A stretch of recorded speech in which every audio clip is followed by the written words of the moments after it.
Carlos, in our collaboration on the TransHuman Code, which looks at the convergence of humanity and technology, I'm actually becoming increasingly concerned about competitiveness, and not my own, but actually my country, America, where I live.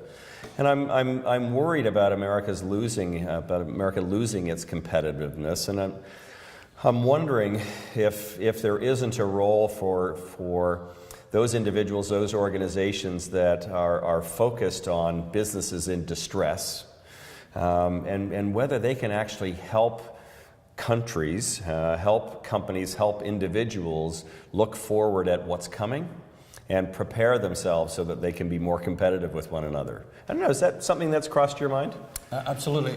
I am very positive about the consequences of this fourth industrial revolution, or the TransHuman Code, which is the platform for the fourth industrial revolution into America, because America is by far the most developed technology country in the world. So the benefits of the technology in America has not been yet converted into benefits for the people working in jobs and in the low-level job. The benefit for the time being has only been distributed by shareholders investing in the $1 trillion companies that you have 4 or 5 of them, and obviously founders of this company. But I think the next wave of distribution of that wealth is going to be for the people. One of the things we are analyzing in the TransHuman Code is, for instance, the effect of artificial intelligence in the distribution of wealth. So artificial intelligence is so intelligent, is so powerful, that it's going to create a new way of people making money. And not necessarily by working 8 hours in a job. There's going to be many other ways of where workers are going to be able to raise their incomes and create wealth.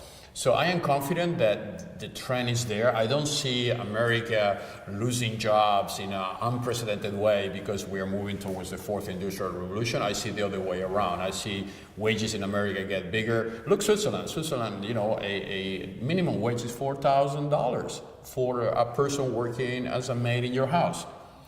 And everybody has access to health, and there's one of the most advanced society in distributing wealth. And it's still very rich people there, right?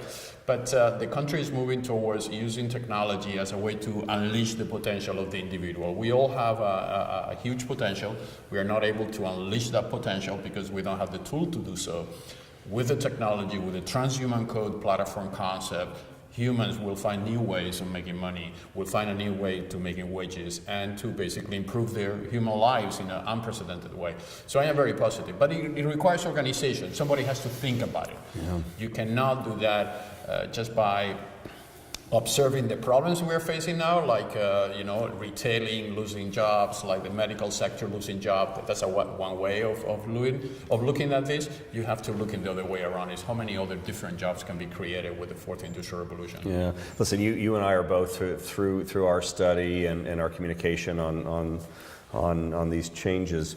We're both witness to lots and lots of numbers, and I'm less concerned and less of a believer that 50% of the workforce is going to be out of work, but I am embracing the suggestion that that up to 70% of people over the next decade will have adopted different work responsibilities. Yeah.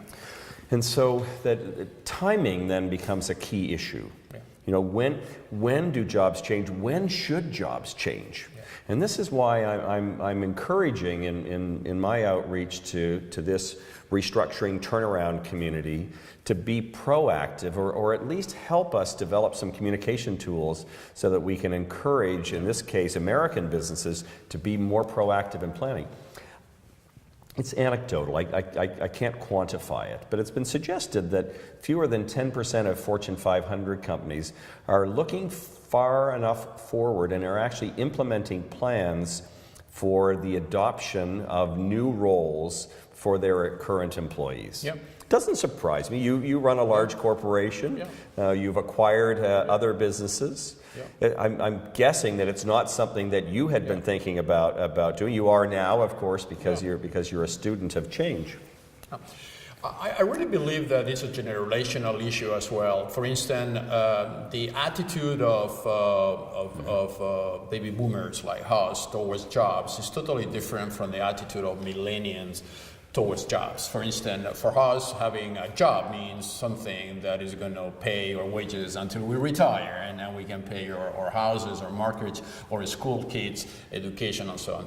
Millennials are more driven into fine activities than they are emotionally related to what they believe is right or wrong in life. You know, they are saving the world, they are creating companies, and some of them, they are not necessarily driven by profit, but because they want to clean the oceans, or they want to improve the pollution. So the millennials are having a different approach to the job. So therefore, millennials are less concerned about the consequences of the fourth industrial revolution, because actually they are hoping that the fourth industrial revolution is going to break the mold that we created about jobs.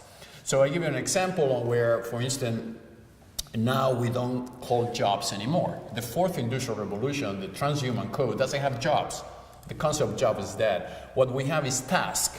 You as an individual over your life, or me, we have acquired expertise on where we are actually very good. In others, we are less good, but we are mixing everything into a concept we call a job. In the future, the things that you're not good or you're less good, you will not necessarily need to sell that anymore, because there's no value for anyone to buy that from you.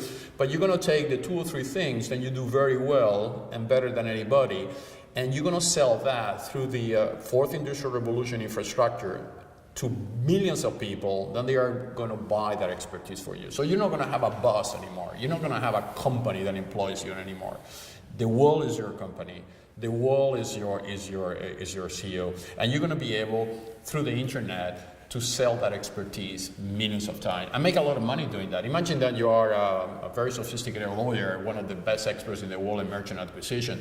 You will be able to sell that practice to billions of people, and they will be building companies around the world. Carlos, we're already witness to that in our industry. So, you know, the M&A Advisor follows about 1 million deal makers and professionals around the world.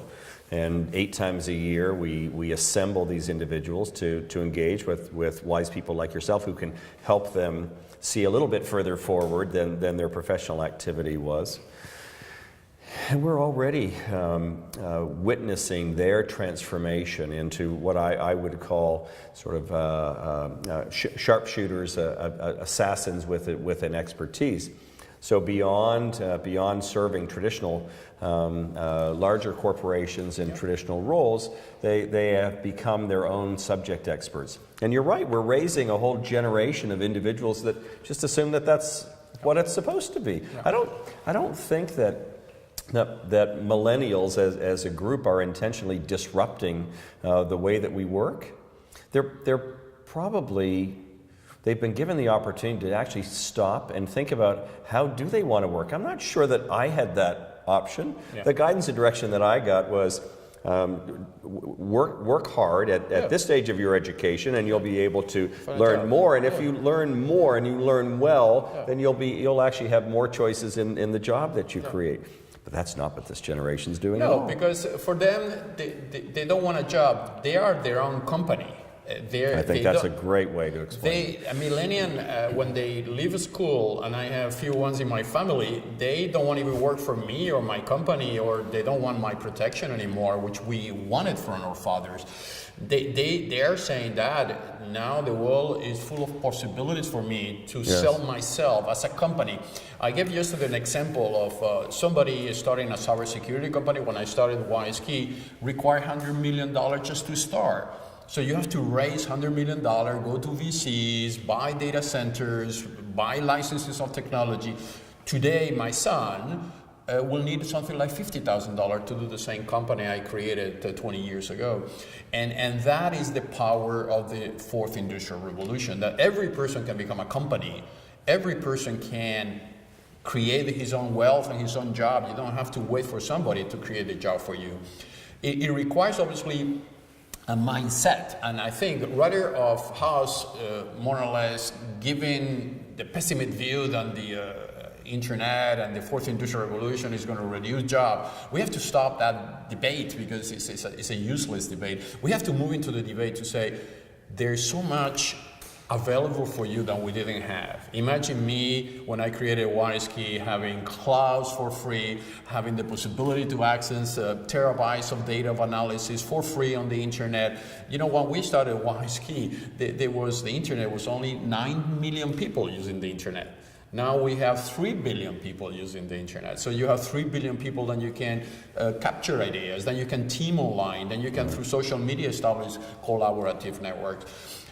And in plus of that, we have now artificial intelligence that is coming to help us. So we have like the big brother helping us in the good sense of the big brother, the intellectual big brother, complementing our lacks of knowledge, of information about one sector. So this is the future I see. I see a future where people, and especially millennials, they are taking care of their own destiny. They need a less paternalistic structure than the one we had in our generation. And that's going to change everything. Molecularization. So you and I, we come from different countries, neither one of us American, Swiss and Canadian. We've been actively involved globally in business all of our careers. You know, it was very obvious to me early on in my business career that deeply embedded within the DNA of Americans is that they could do anything. Yeah, everything is possible. Yeah. And don't you think that actually, if we look at the cultural nuances around the world, that this mantra is actually being adopted by millennials everywhere, right? Yes. And they're witness to it. Yes. They certainly have much greater visibility to what's happening in the world. They're traveling relatively freely if they have the means. But they're certainly adopting this mindset, and in part that influences their decision of what work to do, who to work with, how to get compensated for, how often to do it. But now, and I think another dimension which is very important of empowering those millennials to break the mold and reconvert the society into a much better society is the fact that the baby boomers, we are reaching 60, 70, we are not eternal, so we're going to be transferring the wealth that we have accumulated to this new generation. Yes. This new generation didn't have the money, they have the idea, they have the will, but they didn't have the money. The money was still in the hands of the third industrial revolution generation, which is our generation. But as we get older and we're going to be fading out, we're going to be transferring that wealth, right? These millennials soon, very soon, they are going to have the technology available, they're going to have the drive, the willingness, the inspiration, and the social interactions to get their ideas improved on daily basis, plus the wealth. Yes. So they're going to be able to inject trillions of dollars to this new design that they're designing now, which is going to be the next society that we are creating. So I am very positive because, as I said before, we need 100 millions to do one company. Now we need 100,000. Imagine reinvesting that wealth that has been accumulated into a much more efficient method of creating wealth and at the same time sustainability for the world. Because one thing this generation has that we didn't have is that they have a holistic view of what success is. Success is not only to make money and getting rich. Success is also to know how to distribute that money to people that they have less money than you, to respect the environment, to protect the wildlife. Those are new elements that they have embedded into their thinking that we didn't have before. So it's a generation that is going to create a much better world, and it's going to improve the state of the world, contrary to the world that we contributed to create. So I'm reminded when you talk about the cost of building a business today and certainly the reduction, if not elimination, of barriers to entry. It wasn't very long ago when you and I were building our businesses that we went hat in hand and with a great presentation deck to those who could invest in our businesses if they saw fit and saw sufficient return. My God, what a transformation we've witnessed. I'm attending, as I know you are, events where in fact it's It's the other generation, the older generation, who's coming hat in hand saying, how can I participate in your business today? And they're talking to the millennials and looking for ways in which they can become involved. What a tremendous transfer of power that we're witnessing. Exactly, and you see the problem of our generation building companies is that you have to build a massive infrastructure before you let your idea to become really a product. But before that product was a product, you have to build a CFO, a marketing division, an accounting division. You have to employ a CTO. The millennium companies of the future do not need a CEO, do not need a CTO, do not need a CSO, do not need a CIO. All that is gone. That company, as I say, is crystallized by the person connected to the platform. That person knowledge, that person vision will be immediately put in practice, because the backbone, which is the fourth industrial revolution backbone, what we call the TransHuman Code platform, provides to that person real time everything he needs at any single moment of its evolution. So you don't have to burden yourself with unnecessary complexities before you need them. Those complexities will be handled, and you will have artificial intelligent agents. Then they're going to be detecting at what moment of progression you're in your company, and they will say, okay, maybe at that moment you need a supra CTO that will come in and inject to you his knowledge, but you don't need to have that a year before or 2 years later. And at a certain moment of your evolution, you will have the best financial brains available in the world, giving you the inputs you need to make a very successful IPO or an ICO, because at that time, by the time you might not necessarily have IPOs anymore, you will have initial coin offering and you will be raising money through cryptocurrencies. So those are the new tools. They are so powerful. And what you say with the entrepreneur spirit of America, with the willingness to always break the mold and go to the next level, I think America is suited to become one of the best countries in the world to do that, because the spirit is there. I mean, one of the things I would normally teach in university in Switzerland is to become an entrepreneur. We say, forget about being in an environment where you are coming one of the best universities and you just have those big diplomas. What about your entrepreneur spirit? That's the only thing we have to foster on people, the entrepreneur spirit, so they want to take the risk to break the mold and create something. The rest of the infrastructure is already there, and they will follow them during the entire life cycle. So when we began, you and I learned that we were on parallel tracks in two different universes, looking at the advent of technology. You were advancing it. You pioneered the development of cybersecurity and its application, and you've been at the forefront of all the most recent, most relevant technological initiatives that are allowing artificial intelligence, blockchain, IoT to transform the way we live. Simultaneously, I was running on a track and trying to determine how could I be most relevant to the finance industry, both corporate finance professionals and those that use them, to help them become aware of what was coming, what was in front of them. So in essence, what was out in front. And you and I collided, and a result of that collision was a collaboration that began really looking at the threats to humanity if we didn't properly, responsibly manage the relationship between technology and humanity. And very recently, in the development of the TransHuman Code and what we both know is a very exciting development coming forward from us, we recently had a revelation about technology and about humanity, and I think you should share that. Yeah, so just to give you, since the beginning of my career, when I joined the UN, I was always focused on a very strong belief is that the human person, the person that we are, is so complex and so perfect and so much potential on it that I wanted always to understand all the potential ways of looking at that person. I look at from the United Nations years of my life, where I look into how technology will be empowering that person, what digital identification was important for that person. So I maybe one of the persons in the world that has invested more of my time and effort to trying to understand what is a digital identity is. Then we look into artificial intelligence, blockchain. When we founded WiseKey and all the interactions we are doing with those big corporations, and actually the conclusion is a very simple conclusion. And everybody is looking always, what is the best technology? So you get those questions all the time. Is the AI so the best technology? And the answer is actually no. The best technology the human knows is the human itself.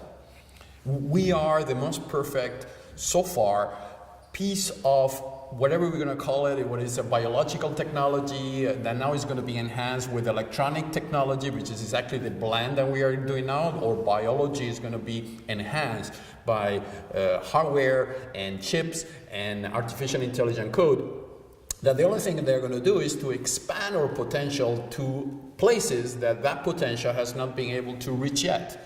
But we're not creating, as I keep saying to singularity and all these movements, we're not creating a robot with a human brain that is going to be better than us. This is science fiction. This is actually not going to happen. What's going to happen is that the humanity is going to become transhumanity in the good sense of the transhumanity. We are going to be transcending from where we are now as a human with all the limitations we have to that superhuman. Then we are going to be maintaining our humanity characteristics.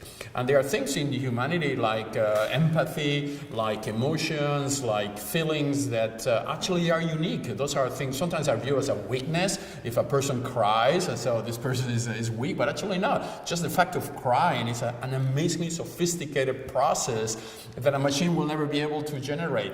So what we have to understand, what is that process? And why a person cries? Why a person feels empathy for another person? And trying to code that in a way that we can transfer that into machines of the future. So that's the concept of the TransHuman Code, and we both anticipated because we realized, both from your career and from mine, that they needs to be explained in a different way. And we have to bring the best brains on the world. And what we did in Davos during the gathering of minds this year is actually we got the same feedback from MIT, from Singularity. Once you explain to them, they get it. Yeah. And then they say, okay, actually I was lost. I was lost in this kind of technology-only world where we thought technology was there and humanity was there. And actually that's not the case. They are blending together, maintaining the human at the center of gravity. So I'm reminded, and it's the convergence of two experiences and memories. One is Hobie Hugh O'Brien Youth Leadership, and what we've identified as the potential power of 450,000 young people that have been taught and have identified an interest in and have been given the tools to do more social good. And yes.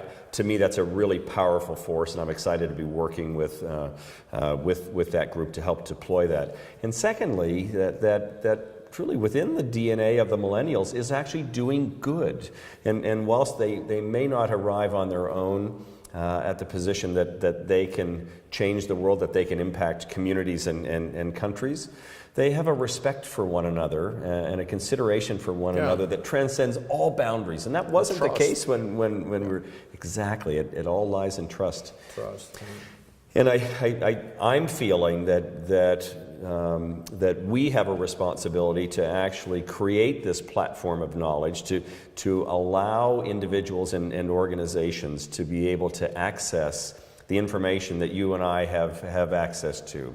And so to be able to continually learn from at what's going to be a feverish pace. You know, we've committed ourselves to 10 marathons in a row. Yep. It's not a short sprint, but that we're committed to actually, and I think it's our responsibility to provide access to this knowledge. Absolutely. And that's how countries are going to be great. That's how organizations are going to be great. That's how people, I think, are going to get the most from their life experience. Yeah, I think we are in a unique position, being our age, is that we have the opportunity to see the period where humankind created the largest accumulation of wealth. and we move billions of people out of poverty. So there was a trend that has been studied everywhere around the world, despite people saying the world is going bad, but actually it's not. You see Bill Gates when he explains how now 50% of sickness in Africa can be cured, which was not the case before. So we are really doing something in this generation that was never been able to do before. But we are also going to witness something which is beyond our imagination. Yes. And that's, I think, what is very exciting here. Now we are seeing a new generation emerging that they have tools we never had. We always say you can be the best pianist in the world, musician, if you don't have an instrument, you will never be able to prove it, right? So these people have an instrument, which we didn't have. We have the concept, we have the vision, we have the hope. The passion. But we didn't have the instrument. This generation, if we are guiding them to use those instruments in a very effective way, they will make the difference because they have the instrument now. And that's what is totally new. This is where the disruption is going to happen. So we don't need to focus anymore on talking about the consequences of those instruments will have in other issues like cost reduction or losing jobs, because this will be insignificant to the benefits we will create by just letting those instruments to be available to this new generation emerging. That's going to be what we call the human-centric, unleashing the potential of humanity as never before. We have never been able in the human history to unleash the truly potential of the humankind. We had been doing flash innovations since the era of Michelangelo and Leonardo, where we say, wow, there's genius in what this person does. But what about if a 6 billion people genius is organized in a way that can transform society in an unprecedented way? Because technology is going to organize that process. We're working with Greg Cross at Soul Machines, who created the world's first digital person. And I'm reminded of a recent conversation with Greg where they're actually planning to bring Leonardo da Vinci back to life. Yeah, sure. So they're going to take all of the knowledge that has been amassed about him and what he's done, and actually allow him to become a teacher. Sure. To become a mentor, to become a muse for those that too want to reach well beyond what anybody thinks is possible. Sure. It's an exciting time. And that's a dimension which I think the new technology, artificial intelligence, and the virtual assistants can bring is the motion of connecting between humans. Because we humans, we need to see another human in front of us in order to establish trust. Trust requires that emotional impact in my brain and say, I recognize this face is something that tells me something about my education, therefore I'm going to trust what that person is saying to me. And which is not the same thing, accessing a website and having a looking into a hyperlinked environment and Google search is sending to me. So that emotional interactions between human and machines, and they are looking like humans but they are not, is going to actually help us to establish the trust that we don't have currently with the technology. Well, I feel very fortunate to have found this calling, and it's a great pleasure to be able to collaborate with you on the development of the TransHuman Code and to be able to share that with so many people that will benefit from it. So the next phase for us, as you know, is we are roadshowing. I mean, the TransHuman Code launched in Davos. That was an amazing success. 700 CEOs attending the event. We got an amazing press coverage. We are now bringing the best brains of the world to document what has been discussed in Davos. So we are interviewing professors, politicians, CEOs, and they are coming with ideas. We're also, through social media, gathering the Millennials communities to come into us and tell us what they think as well, because they are the final protagonists. They are themselves, and moving like we are doing now today in the United States, in Palm Beach, which is a great place to continue this roadshow. That's going to continue. This week was TransHuman Code being discussed with IBM Watson in the event in Las Vegas. There has been announcements of now integrating the data that we collect into the IBM Watson artificial intelligence engine, which is going to be an amazing project. So this is going to be an ongoing trajectory towards Davos 19, where we're going to be showing the platform. So that's going to be an event where this year was just to demonstrate what that will be. Next year you will have technology already for the support of innovation, and technology then will start to show benefits, concrete benefits for all the discussions we had just now. There's not a lot of rest in front of us, Carlos. We've got a lot to talk about. But that's why we need the help of the infrastructure. Hear, hear. We need the tools, and we have it. Hear, hear. Thank you. This was a great conversation. Yeah, pleasure.